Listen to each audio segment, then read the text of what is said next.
The Biden immigration disaster, the Biden betrayal. We're going to take a look at this massive amnesty bill that's creating a crisis on the border. All these crazy executive actions where he's repealed important and effective border controls and interior enforcement. But there's even more to this proposal. At tens of millions of people he wants to give amnesty, millions and millions more relatives coming in behind, let people stay no matter where they came or how they arrived illegally or not. But we're going to talk about one specific provision of this bill. Root causes, the root causes business that Biden's talking about. I'm joined by Matthew Tragesser, Affairs Press Secretary. Matthew wrote a dandy op-ed in The Hill. You should read it if you haven't. You can get to a link at the bottom of this video. And of course, you want to subscribe. Please subscribe. Red button there, mash it away because you get all that great fair content. So Biden is proposing a $4 billion proposal. He says it will fix the root causes of why people are leaving these Northern Triangle countries. Now, normally you might think that you would want to keep the borders controlled and properly patrolled and interior enforcement working until your root causes approach worked. But Biden seems to be wanting to leave those borders open in hopes that maybe this will work. And Matthew, is there any basis for thinking that what Biden is going to do here will be any different than what we've seen happen in the past? No, absolutely not, Dan. Thanks for having me on here, but absolutely not. This is a highly ineffective foreign aid package. You know, you look at what happened in 2014 when our country suffered one of the worst humanitarian and border crises on record. We apprehended 237,000 migrants that year. Again, it was unprecedented. In response to this, the Obama administration developed a $750 million aid package for the Northern Triangle countries of Guatemala, Honduras, and El Salvador. And the expectation was, you know, we'd see fewer apprehensions after this aid went into effect. Well, 5 years later, in fiscal year 2019, this aid has clearly not worked. Apprehensions have soared by 160% to more than 600,000. And clearly, if this aid were working as intended, we'd be seeing fewer apprehensions. So again, this aid has proven just in recent years that it doesn't work, that there are other factors, other variables that are contributing to illegal migration. And using taxpayer money and aid, more than $4 billion worth, is not an effective practice at this moment in time.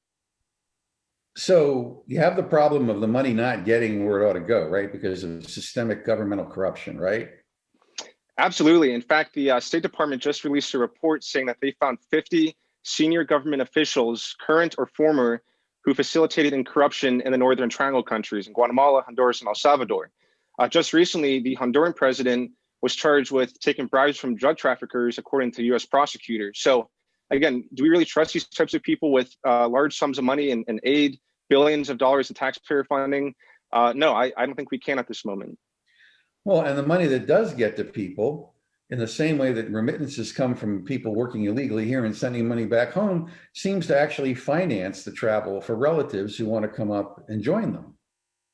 Right. I mean, it really is just an ineffective strategy. And if there's one thing I want to point out here is that I don't understand why President Biden is looking at these policies of other countries. You know, what he should be looking at are his own policies that are encouraging illegal migration at our southern border during a global pandemic. I mean, you look at what he's done with our southern border security, halting all wall construction, suspending the Migrant Protection Protocol program, interior enforcement. He's called to eliminate private detention centers, to freeze deportations for 100 days, which was thankfully blocked by a federal judge. But again, this is a self-inflicted crisis. He's responsible for encouraging illegal migration at our southern border.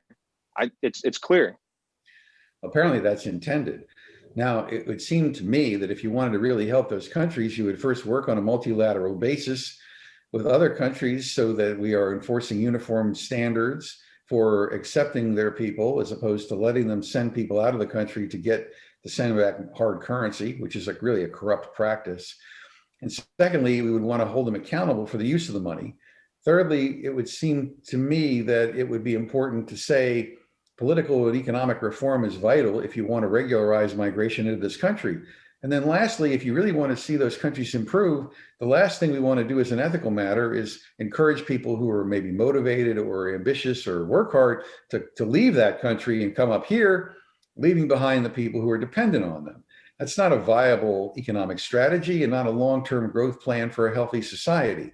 So in the end, Biden seems to be taking the exactly wrong approach of perpetuating really a corrupt system. Corrupt political system, corrupt economic system, encouraging gang violence, allowing gangs to engage in trafficking, bringing people up here. And then he wants to give an amnesty to reward law breaking while at the same time incentivizing continued inflows. So, I mean, if you're going to grade this administration in terms of how they're doing on the immigration issue, where would you put them at this point? I'd give them a very poor grade. I mean, if you think about it, you look at the executive orders alone on immigration since January, and they've been primarily on immigration. They don't do much with COVID response, our economy, and it's just this infatuation with the immigration issue. And not only that, but it's these radical policies that don't really appeal to anyone. I mean, you have Democrats even calling out this mass amnesty proposal, saying it's a catastrophic disaster. You can't be having that right now. There are other priorities that need to be addressed, and this everything else is hard. I mean, everything's, you know, the one thing that's easy for Biden is to give away our land, our space, our resources, and our money, apparently. I mean, $4 billion may not seem like a lot of money against the kind of money he's throwing around to his buddies and the unions and stuff like that through these relief packages.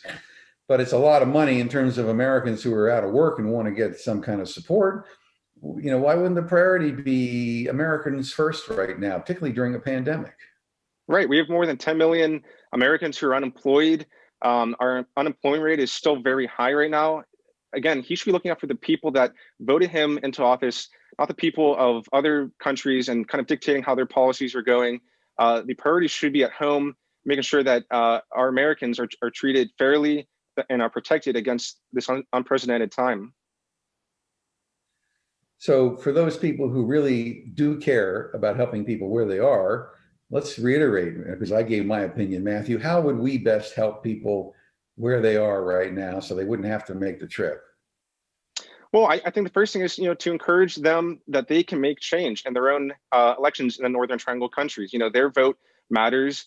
A lot of these countries that have political conflicts like this or inept governments, corrupt governments, they need their voices to be heard there. They need to stay behind and, encourage a transformation of some sort. And constantly fleeing their countries and not really addressing the issue, it's just an endless cycle. And, these problems, especially in the Northern Triangle, have been problems that have existed for decades now. There's been no improvement. And, at some point you have to say, should these migrants stay at their home, in their home countries and participate more in their political processes and their elections more? I think that's a fair question to ask. Yeah, the last fair question is, how can somebody like Joseph Biden, who's been in office in Washington for almost 50 years, who saw the mistakes that the Carter administration made, the Clinton administration and others, who surely understands that the signals he has been sending around the world, that it's an open border and everybody should try to make the trip, that you're going to be rewarded, or proposing an amnesty bill to Congress with an effective date of January 1, 2021, which of course would be fraud ridden in any case, but that incentivizes people trying to get in under the wire. At every level, he seems to be compounding mistakes that the lessons of previous administrations and history should tell him are disastrous. How do you explain this? There really is no clear answer. And to make another point, Dan, look at the overflow migrant detention facilities that are happening at our southern border right now. This is directly in response to these policies that are encouraging migrants to come at record rates. Again, last month's border apprehensions for January were the highest for the month of January in more than a decade. And that's during a global pandemic. There's thousands of UACs at our northern or southern border right now. And, it goes to show you that their policies are, again, encouraging illegal migration at the worst possible time. All right. Well, we'll keep an eye on it and try to inform the policymakers that there are better approaches than what the Biden administration has come up with. You certainly can't beat bad ideas unless you have better ideas, and we have them here at FAIR. And if you want to learn more information about FAIR, go to www.fairus.org. That's FAIRUS.org. Don't forget to hit that subscribe button. And again, I'm Dan Stein, president of FAIR, and I'm joined by Matthew Tragesser, FAIR's press secretary. And check out that op-ed in the Hill. You'll see the link in the comments below. Thanks for joining us.